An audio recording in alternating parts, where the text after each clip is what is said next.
Welcome back to another episode. At the end of December 2025 and the start of January 2026, we spent 8 nights in the Kruger National Park. The veld was very lush and green, which usually means you don't see as many animals. But this turned out to be a trip which we will talk about for years to come. We saw everything you would possibly want to see and so much more. So stay tuned and enjoy this video.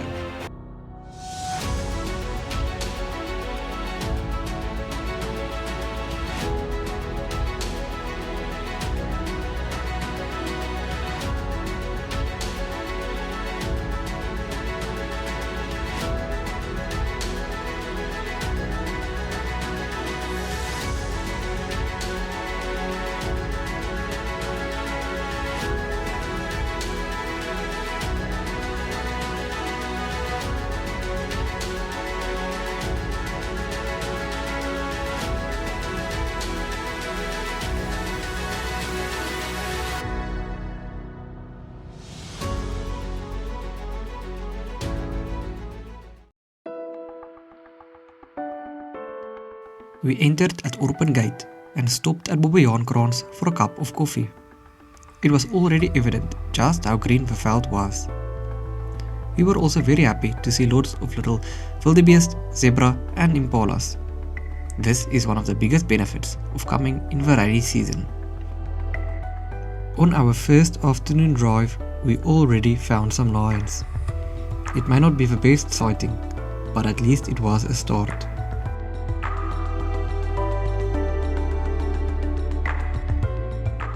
My brother and I left camp when the gates opened, and it didn't take long before we were rewarded with an epic sighting of 2 male lions in the road.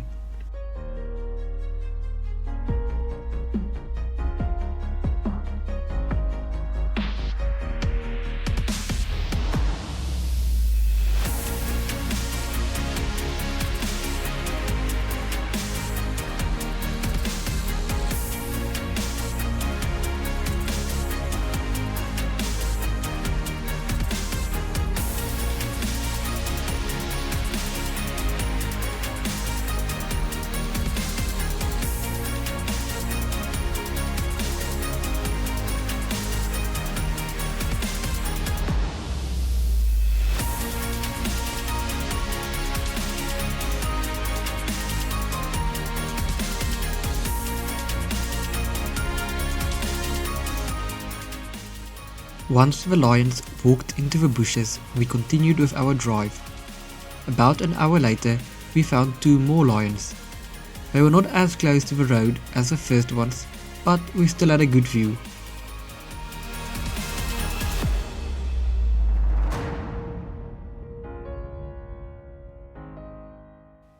After leaving the lions, we went back to camp to pick up the rest of my family so that we could go and have brunch at Mutsanzeni picnic site. Near Mutsanzeni, there was a nice dam which had a lot of action. We enjoyed spending some time at the dam.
Our afternoon drive started with a very special rhino sighting. Seeing rhinos in the Satara area is very rare, so seeing 3 at the same place was truly special.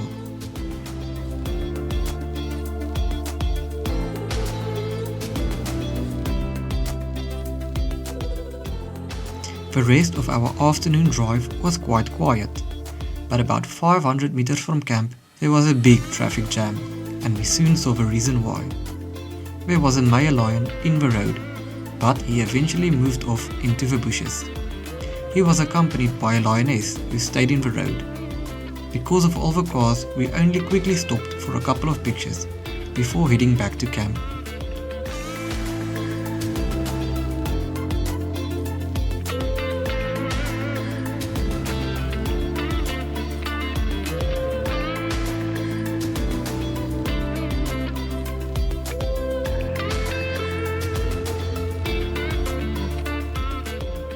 Our second day also got off to a good start, as we saw a cheetah.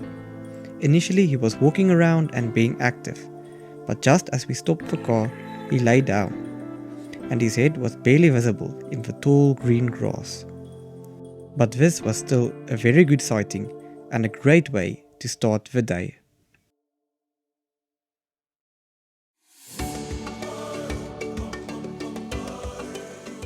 Later on our drive, we found some more lions. Initially, they were laying flat on the ground, but after a while, they started lifting their heads and later even got up and walked around. This was very nice, as lions often lay completely still for hours on end. We saw 2 young males and a female, but apparently the rest of the pride were not far away, just being out of eyesight.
After making brunch at the Mbavati picnic site, we spent some time at the nearby Rattlepan Hide.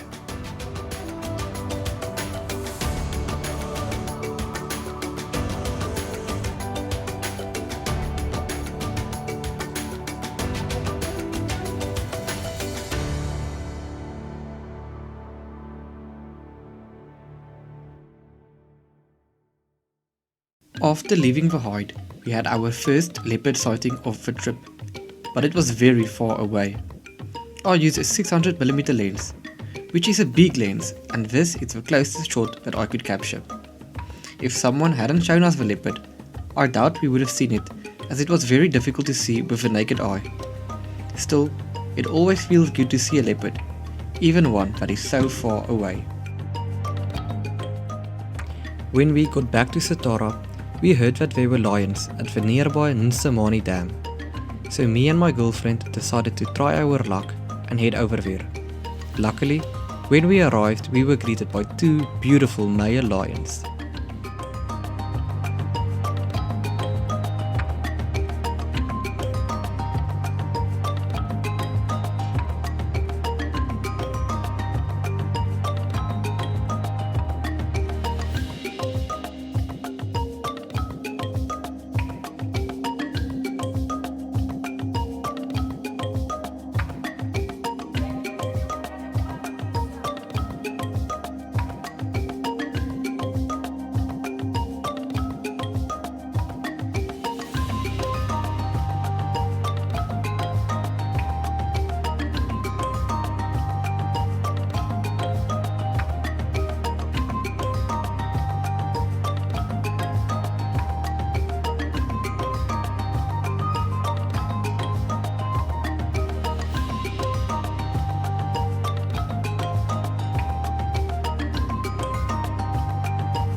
On our afternoon drive, I had a nice opportunity to film a baby elephant. This is normally quite difficult, as they usually hide behind their mothers. We also spent some time at the Spaniard, but elsewhere our drive was quite unproductive compared to our drive that morning.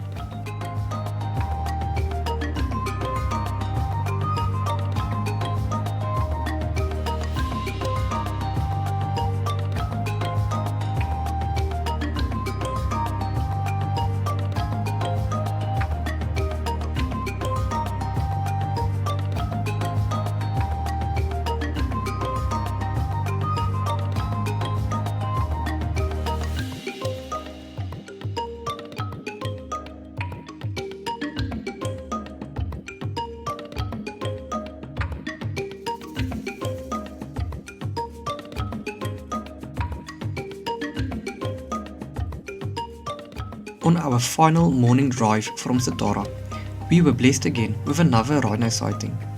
This one was much closer to the road, and he was very relaxed. Hopefully in the future it can become a regular occurrence to see rhinos in the Satara area.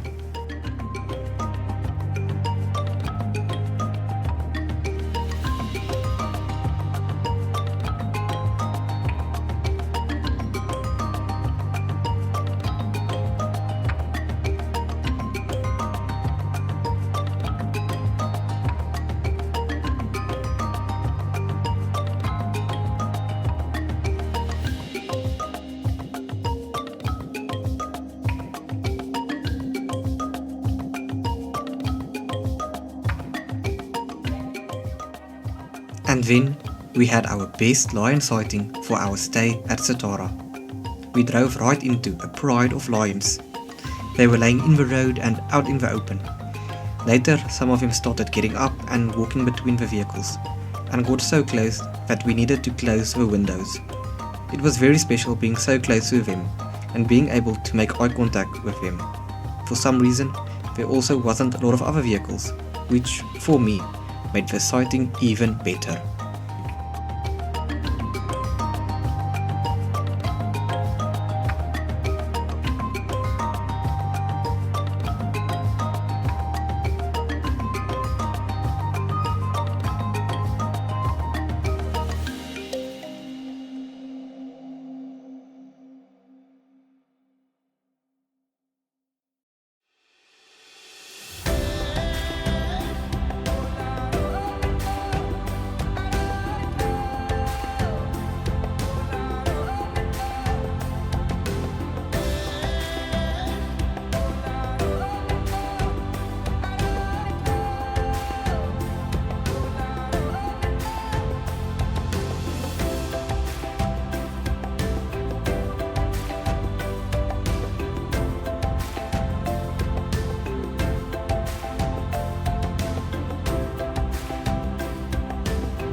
We later stopped to make some coffee on the high water bridge above the Olifants River, where you are allowed to get out of your vehicle.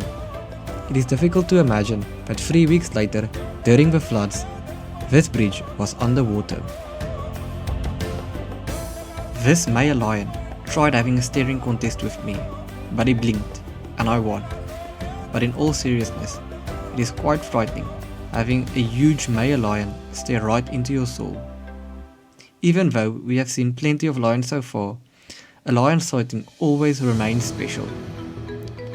We didn't stay with them for so long before they got up and moved deeper into the bush.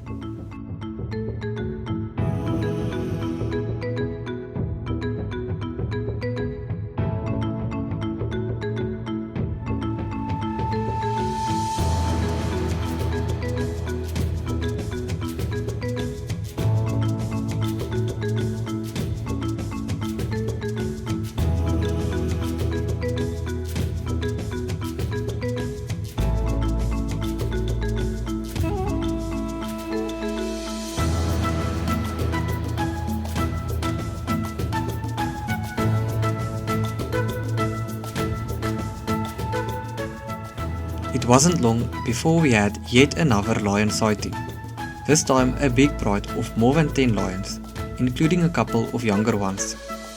They were far away but on the move. We hoped they would cross the road, but unfortunately this did not happen.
On our final afternoon game drive, we of course found some more lions.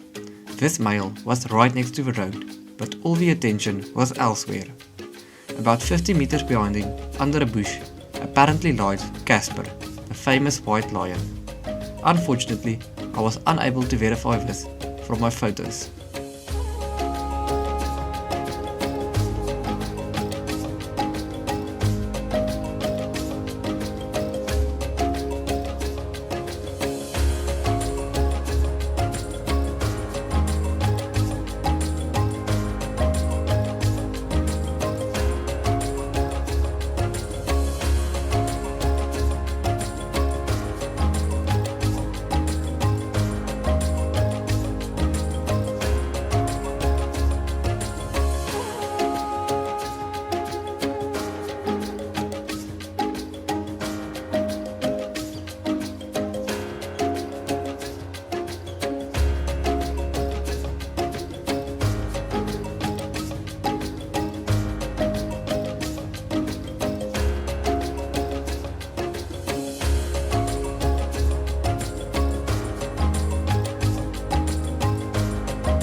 The rest of our afternoon drive also went very well, with a couple of nice sightings, including a baby elephant, baby giraffe, and a big herd of buffaloes.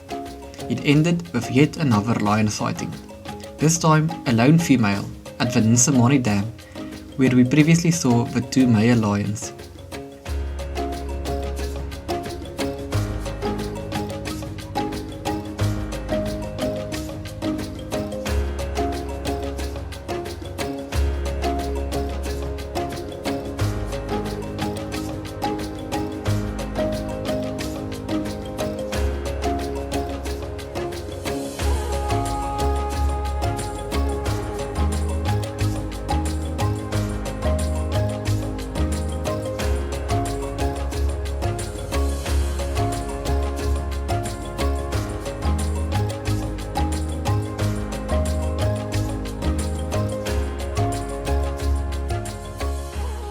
Our 4 nights at Satara has unfortunately come to an end, but it has been wonderful. The veld is lush and green, and all the rivers are flowing, and the dams have water, so the scenery is just so beautiful. And usually in the time of the year when the veld is so lush, you see less animals than in the dry months, but it didn't feel like it. We still had plenty of animal sightings, and of course, all the animals, well, most of them get their babies at this time, so the animal sightings were really spectacular and very cute. Um, and we also had a lot of luck with those lion sightings. I can't even remember how many times we saw lions in the road or next to the road. So we were very lucky with that. The only thing I'd have liked to see more was maybe some leopards closer to the road. But we still have 4 nights at Crocodile Bridge, so hopefully we can get some leopards down there.